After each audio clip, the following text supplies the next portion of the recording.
Ակնկալիքները հետևյալն են, որ ուժերի միավորումով, ծրագրային միավորումներով հասնենք իշխանափոխության եւ վերջապես վերջ դնենք Հայաստանի ապամոնտաժման ծրագրին եւ բետոնապատենք ու ամրապնդենք Հայաստանի Հանրապետության զարգացման, անվտանգության ու հարատևման երկու հիմնասյուները, անվտանգային եւ տնտեսական հիմնասյուները։ Սա է եղել հիմնական նպատակը, որովհետեւ մենք հռչակել ենք, որ բոլոր ծրագրերը մնում են թղթի վրա ուղղակի ծրագրային դրույթներ, եթե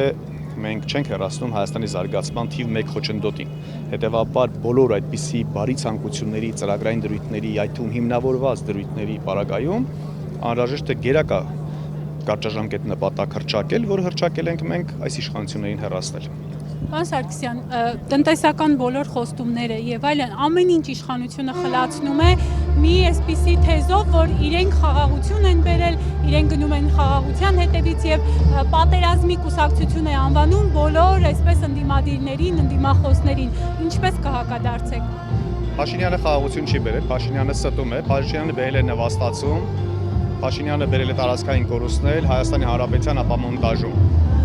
Եվ գիտեք, բոլոր հանցագործություններին կարելի է մի ինչ-որ անուն տալ, ընդ որում, եթե դա պարունակում է խաբեություն,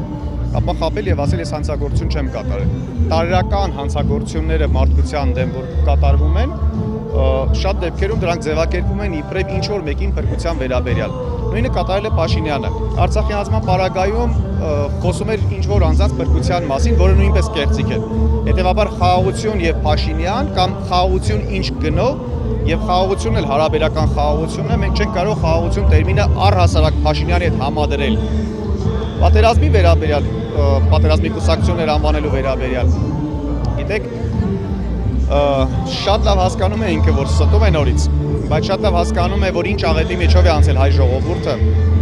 որքան մարդկային կորուստներ ենք ունեցել, տարածքային կորուստներ ենք ունեցել, որքան տնազրկվածներ ունենք, որքան հաշմանդամներ ունենք։ Հետևաբար մարդկանց վախերի վրա